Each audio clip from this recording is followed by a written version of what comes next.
শংসাপত্রে টাকা নেওয়ার অভিযোগ ভিত্তিহীন জানালেন পঞ্চায়েত প্রধান। মুর্শিদাবাদের ফারাক্কা জন্ম শংসাপত্র, মৃত্যু শংসাপত্র কিংবা পুনর্নবীকরণ করতে অতিরিক্ত টাকা নেওয়া হচ্ছে, এমন অভিযোগ উঠেছিল বেওয়া এক গ্রাম পঞ্চায়েতের বিরুদ্ধে। তবে এই অভিযোগকে সম্পূর্ণ ভিত্তিহীন ও মিথ্যে বলে স্পষ্ট জানিয়ে দিলেন পঞ্চায়েত প্রধান পঞ্চমী দাস। তিনি জানান 2013 থেকে 2018 সালের মধ্যে যে রেজলিউশন পাস হয়েছিল তার ভিত্তিতে আজও শংসাপত্র প্রদান করা হয়। এর বাইরে কোনো বাড়তি টাকা নেওয়া হয় না। সরকারি নথিতে যে টাকার উল্লেখ থাকে কেবল সেই টাকাই নেওয়া হয়। পঞ্চায়েত প্রধান আরও বলেন, দুর্নীতি বা বেআইনিভাবে টাকা আদায়ের প্রশ্নই ওঠে না। জনগণের সুবিধার্থেই সরকারি নিয়ম মেনেই সব প্রক্রিয়া সম্পন্ন করা হয়। এ বিষয়ে স্থানীয় পঞ্চায়েত সদস্যরাও একমত হয়ে জানান, গুজব বা মিথ্যে তথ্য ছড়িয়ে মানুষের মধ্যে বিভ্রান্তি তৈরি করা হচ্ছে। বাস্তবে স্বচ্ছ প্রক্রিয়ায় সরকারি নির্দেশ মেনে জন্ম মৃত্যু শংসাপত্র দেওয়া হচ্ছে। ফলে এই অভিযোগকে কেন্দ্র করে যে বিভ্রান্তি তৈরি হয়েছিল তা স্পষ্টভাবে দূর হলো পঞ্চায়েত প্রধান ও সদস্যদের বক্তব্যে। কি বলছেন প্রধান এবং পঞ্চায়েত সদস্য, শুনুন। ফারাক্কা বেওয়া 1 নম্বর গ্রাম পঞ্চায়েতের যে অভিযোগ উঠেছে যে জন্ম সার্টিফিকেট এবং মৃত্যু সার্টিফিকেটের জন্য একটা অর্থ নেওয়া হয় এবং দুর্নীতি চলছে বলে অভিযোগ উঠছে বারবার করে, এই বিষয়ে কি বলবেন? নমস্কার, আমি বেওয়া গ্রাম পঞ্চায়েতের প্রধান। এগুলো আমার নামে অনেক মিথ্যে কথা, মিথ্যে অভিযোগ উঠছে। আমার গ্রাম পঞ্চায়েতের মেম্বার আছে, সদস্য, ওই দাদা বলবেন। নমস্কার, আমি বেওয়ান গ্রাম পঞ্চায়েতের এই ওয়ার্ডের পঞ্চায়েত যেখানে আছে এই ওয়ার্ডের আমি সদস্য। প্রথমেই আমি একটা কথা বলবো যে আমাদের বেওয়ান গ্রাম পঞ্চায়েতের প্রধানের সম্বন্ধে যে অ্যালিগেশনটা এসছে সেটা পুরোপুরি ভিত্তিহীন অভিযোগ। আপনারা বুঝতেই পারছেন যে বর্তমান যুগে সবার হাতে অ্যান্ড্রয়েড সেট আছে।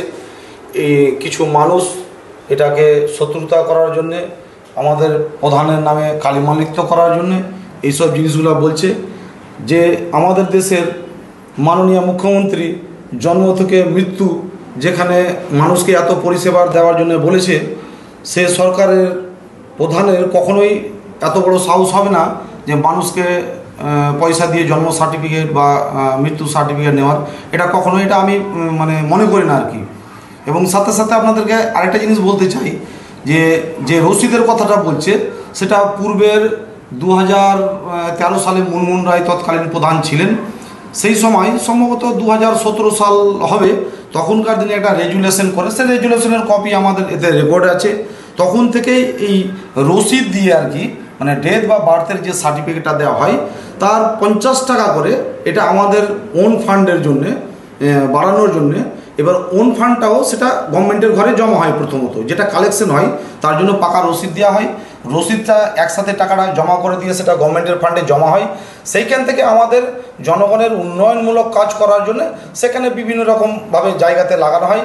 আপনারা হয়তো সাংবাদিক যারা আছেন তারা আস্তে আস্তে দেখলেন যে একটা টেম্পোরারি কাজ চলছে বর্ষার ইমার্জেন্সির জন্য।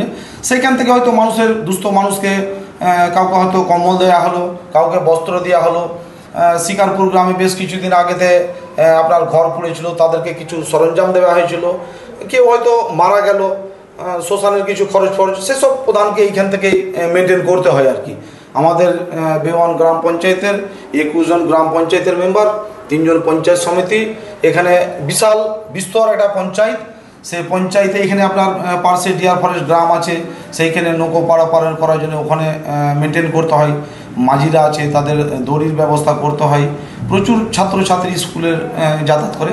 এই জন্য আমাদের বেওয়ান গ্রাম পঞ্চায়েতের প্রধান উনি সব সময় আমাদের যে মাননীয় মুখ্যমন্ত্রী আছেন তাকে ফলো করেন এবং নিজেও উনি খুব সৎ এবং সরল, এইটুকুন আমি বলবো। নমস্কার। কি নাম আপনার? আমার নাম জগবন্ধু ঘোষ।